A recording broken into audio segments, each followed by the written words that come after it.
ভাষা নেই ওনার পাশে ওনাকে কোনো কথা বলা।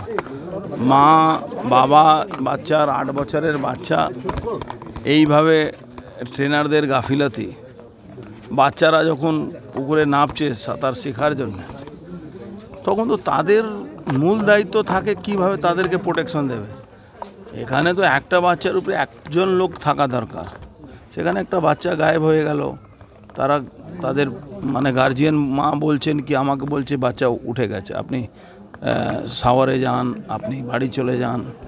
উনি বারবার বলছেন কি আমার বাচ্চা আমাকে ছাড়া কোনোদিন বেরোতে পারে না, রাস্তায় এভাবে যাবে না, কিছুতেই শুনছিল না।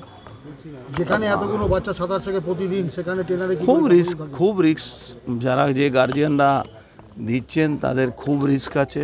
আমার মনে হচ্ছে এটা নিয়ে খুব চিন্তাভাবনা করা দরকার আছে। যারা কর্তারা আছেন ওই ক্লাবের, তাদেরও চিন্তাভাবনা করা দরকার আছে কি একটা 5টা বাচ্চা যদি নাবে, 5 জন ট্রেনার যাতে ওর পাশে থাকে, 10 জন নাবে 10 জন তার পাশে থাকে, এরকম ব্যবস্থা করা উচিত। আপনি যখন সাংসদ ছিলেন তখন ওই ক্লাবে গিয়ে ওটাকে পুল করার একটা চেষ্টা করেছিলেন এবং আপনার যে সাংসদের তহবিল সেখান থেকে একটা টাকাও করেছিলেন, ডিএম এর কোনো জন্য কি এই টাকাটা আটকে গেল?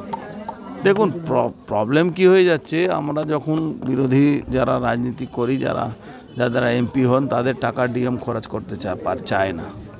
এর নানা রকম জটিলতা দেখিয়ে সেইগুলো আটকে দেয়। সেই সমস্যাতে আমরা ভুগছিলাম তখন। যাই হোক, সেটা রাজনীতি কথা এখানে না বলাটাই উচিত। এখানে যারাই এই কর্তারা আছেন তাদের খুব সিরিয়াস হওয়া দরকার আছে। আমার মনে হচ্ছে একটা পুরোপুরি গাফিলতি জানে বাচ্চাটা। প্রশাসনের তরফ থেকে এখনো কোনো সেরকম ভূমিকা দেখা যাচ্ছে না। প্রশাসনের ভূমিকা কোথাও আছে? প্রশাসনের ভূমিকা নিজের দলের, মানে প্রশাসন আর তৃণমূল দলটা তো একই হয়ে গেছে। দলের কোন নেতাকে বাড়াতে হবে, কোন নেতাকে কমাতে হবে, নিজের কোন দল মেটাতে সারাদিন ব্যস্ত থাকছে। তাদের তো যদি এফআইআর করেন গার্জিয়ানরা, নিশ্চয়ই গ্রেফতার করা উচিত। না গ্রেফতার করার তো মানে আইনটাকে ডোন্ট কেয়ার করা হবে। ডিএম সেই সময় সহৃদয় হলে তো আর এই দুর্ঘটনা ঘটতো না। নিশ্চিত, আমরা তো এই আশা করেছিলাম, কিন্তু পরিবারের পাশে আমরা আছি।